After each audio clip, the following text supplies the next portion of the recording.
guys, welcome to my channel Recipes Worldwide. Today we are actually going to make one of the most underrated dishes till now, and this is super flavorful, easy, and literally everybody in your family would be licking their fingers after eating this. So the dish's name is tomato rice, and yes, it's actually a perfect Sunday lunch recipe, and it requires a lot of ingredients, but the effort which we are going to put together, it's actually quite less. So let's get started. So let's get started with the ingredients. Here I have taken 1.5 cup basmati rice, then 5 tablespoons of oil, 3 medium tomatoes, 2 medium onions, a bunch of mint leaves. Here I have 6 chilies, 11 cloves of garlic, a little bit of coriander leaves, 2 inches of ginger. I have a little bit of stone flour, 1 tablespoon of salt, and we have few spices like jeera, cardamom, elaichi, bay leaves, star anise, and cloves. So let's get started with the recipe. So guys, if you don't have stone flours, that's not a problem. It just adds an extra flavor to the tomato rice. And so let's get started. First, wash the basmati rice twice, and now we are soaking it in water.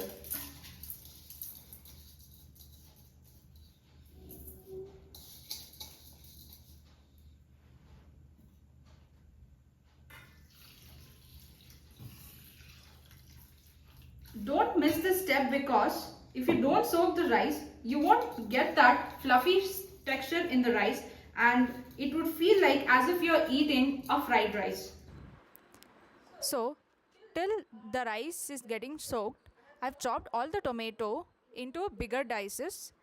I've chopped the onions into lengths, and chilies, I have split them into 2 halves. Now, we shall make the grinded masala of the spices. What I'm doing here is taking the spices, add 2 small cinnamon sticks, 11 pieces of cardamom, and then 1 star anise, 4 pieces of cloves, and then 1 teaspoon of fennel seeds.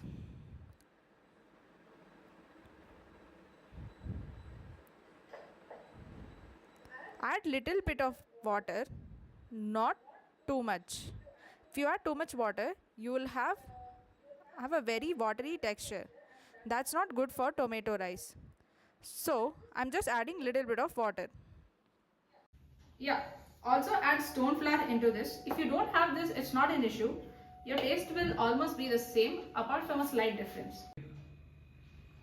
Then I have also chopped the ginger into small pieces. I'm adding all of it, and then I have peeled all the 11 cloves of garlic, and I'm adding everything over here.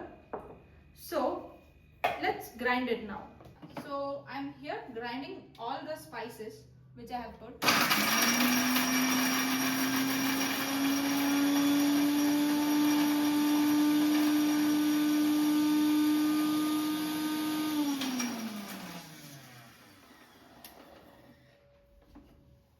So here I am showing you the consistency of this grinded masala. Just a second.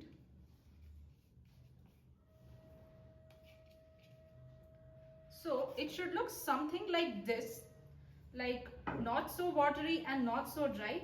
It's midway somewhere. You can see some moisture in my hand. So let's switch on the flame into high and keep the cooker. Now add 5 tablespoons of oil, and till the oil heats, I'll want you to give a tip. Always use the standard measuring spoons, because in the videos which I am referring to, the 5 tablespoons or the 2 tablespoons have been measured by these. This is a 1 tablespoon, this is a half tablespoon, 1 teaspoon, and a half teaspoon. So your recipe would not be different from mine. So this is the major problem which people face, like they think that these spoons and the normal spoons are same. So this is a misunderstanding, so I have just cleared it. And the cup which I referred to was this. There are standard measuring cups available in the market. If you want, I can provide you the measuring cups and the spoons link. So till then, I think the oil has heated now. Let's add 2 bay leaves, 1 small cinnamon stick, and then 1 star anise. So let it like little bit get heated so that the flavors get into the oil, and we'll wait till then. And I hope you didn't like mess it up with that grinded masala. If so, you can add a few cloves of garlic to it and ginger too, and you can balance it out. And if it's a little bit watery, just put it in a strainer and just press it like this so the extra liquidy water gets down and you have the perfect grinded masala in the strainer. So now the spices flavor have been indulged in the oil. So let's add 2 medium-sized onions.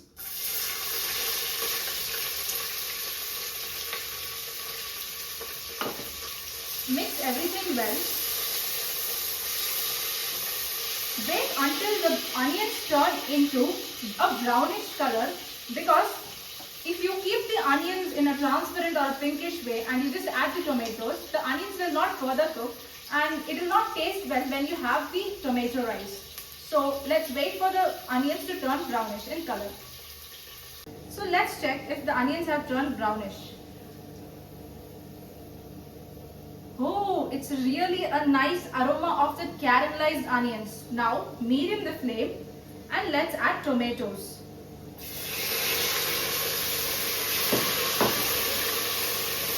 Just make sure that when you add tomatoes, the onions must be in brownish color.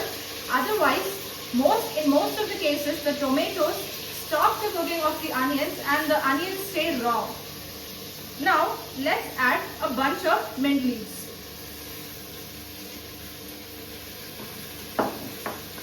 And then, I have 6 chilies here. I have taken 6 chilies because I am cooking tomato rice for 6 people in my house. And you can reduce the quantity based on the number of people for your cooking. And finally, we are going to add the grinded masala. And once again, I am warning you, keep the consistency in a little bit semi-dry type, because if it's too dry, then the flavors will not enter the oil, and if it's too liquidy, then you have lost the flavor already. So I am adding here all the grinded masala. You know what's the best thing of this tomato rice? It's a vegetarian dish, and in most of the cases, like we vegetarians feel that we have nothing to eat, but actually there are so many things that we can bring in lively in the flavors. So let's mix everything now. I hope you would be waiting till now to see how my entire thing looks inside the cooker. I'll show you in few minutes. Yeah, so as I promised, I'm showing you how my paste now looks. So you can see, I mean, it's looking so much delicious now itself, and the aroma is really good. Now I'm taking 1.5 cups of water in the grinder mixer jar itself, because we have few more spices left here and there. So add 1.5 cups of water and we'll allow the onions and tomatoes to melt entirely, because if you're eating tomato rice and if you feel that onions and tomatoes are coming in your mouth, then it doesn't feel right. Here you can see the entire water is drained up. So, and the most important part is you have to wait until the entire water drains up, because we would be adding water for the rice to cook. So at the end it must not be over watery. And of course, till now your house would have been fully aromatic with the smell of this recipe.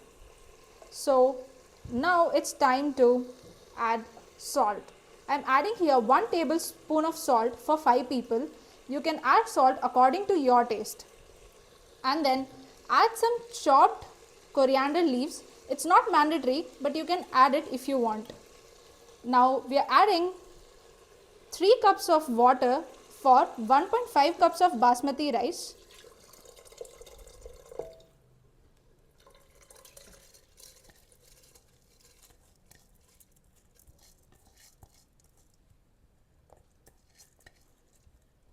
After adding all the basmati rice and water, mix everything well, because at the end the masala should not settle at the bottom and the rice should not float up. Here you can see everything is mixed perfectly, and now we are going to close the lid. So here your flame must be in high initially until the pressure comes out of this. So I am putting the flame into high, and after the pressure comes out of this, you have to wait for 7 minutes or 2 whistles for this tomato rice to cook. As you can see here, the pressure has started releasing over here. So now I am putting on the weight.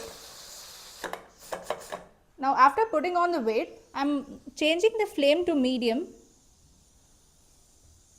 and you have to wait for 7 minutes or 2 whistles based on your choice, and wait for that tasty tomato rice to get ready soon. Now switch off the flame and take out this for twice.